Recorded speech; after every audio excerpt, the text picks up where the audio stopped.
Okay, so how many of you guys remember life before MySpace, Facebook, when we would play the yo-yo, the marbles, bop it? That was back in the day. That was our generation. Well, today I'm going to explain how our generation now is being affected because of the internet. So today I'll discuss how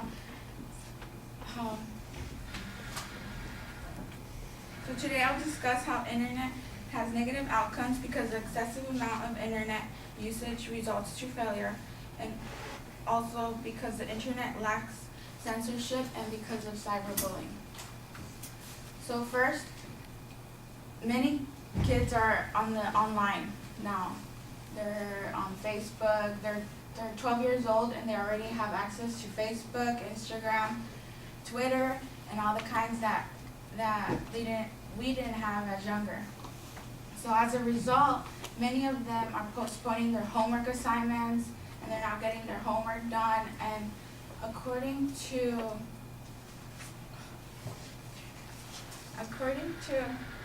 the article, If Your Kids Are Awake, They're Probably Online, explains that most teenagers, about 47% of heaviest internet users, spend at almost 16 hours a day, have a grade of an average of C or lower. So these kids they're our future generation. They're going to grow our economy, and most of them are really falling behind because of the use of the internet that becomes very addictive to their lives. Next, I would like to point how internet usage also impacts children's life because of the lack of censorship. So according to the article, Do Something explains that 79% of youth have been exposed to unwanted pornography while on the internet. So the internet is full of junk. So as well as the social medias, there's Tumblr. I know one time I was there's very harmful images on Tumblr, and there's stuff you wouldn't expect that's porn, but for the ages of these youth, it's something that is not appropriate for their age because it's harmful to them. So,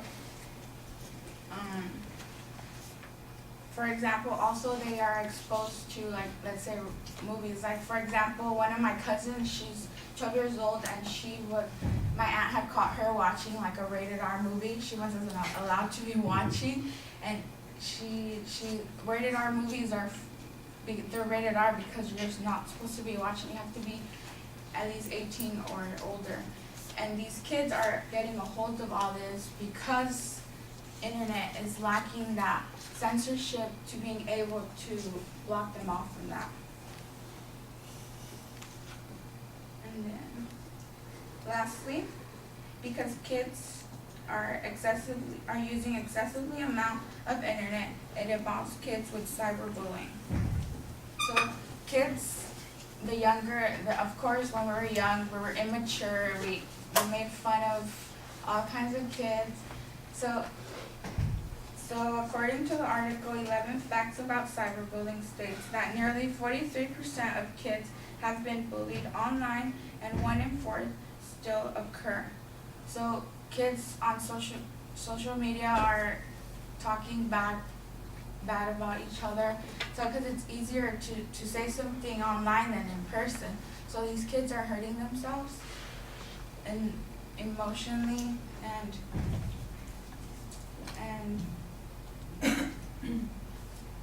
and also Jennifer Candle, AO board certified family physician, explains that kids bullied are likely to be experienced with anxiety, depression, loneliness, unhappiness, and poor sleeping habits at such a young age. So these are negative things we didn't have to go through because we weren't exposed to that. So at such a young age, these kids are going through depression because of the internet, because it's lacking. Okay, because the internet is it's open for anybody. So because technology is increasing, these kids are affecting themselves. So today I've explained how because excessive amount of internet is resulting to academic failure, and because the lack of censorship and because the cyberbullying, it's affecting our younger generation.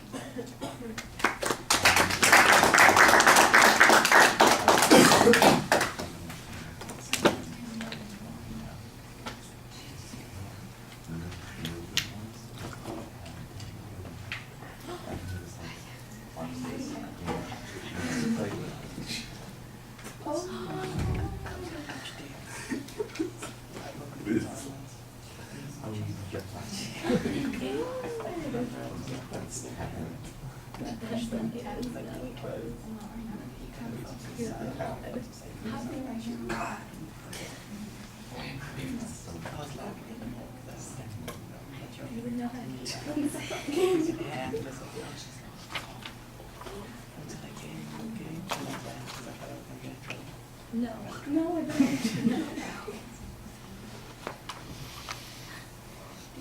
All right, Stephanie, I like the visualization and rhetorical question that you have at the beginning. You've got a clear statement of your goal. It almost sounds like a persuasive speech, so you might be stepping over a line a little bit there, but there's some good content in the speech, and I thought you cited the information pretty effectively there. At the end of the speech, also, you had a nice summary and conclusion, so that gives it some structure. The presentation aspects, there are a couple of things that jump out. First of all, I thought that you looked at us for the most part most of the time. I thought you made very good audience contact, and your facial expressions seem quite animated. Once in a while you get a little stuck, and then you get that kind of look on your face like, oh, what am I supposed to be doing next, rolling your eyes sort of thing. But that only happened a couple of times. For the most part, I thought you did a good job talking to us. It was a little awkward, though, because every time you got stuck for that information, you stuck your notes in your back pocket again, and you have to keep going to the back pocket and then pulling those things out. Probably just better to keep the notes in your hands, keep them relatively small, look at them occasionally rather than, well, in the pocket, out of the pocket, in the pocket, out of the pocket.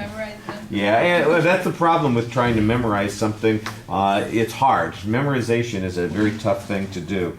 I thought your voice was pretty reasonable for the most part. And like I said, occasionally you had those hesitations when you got stuck.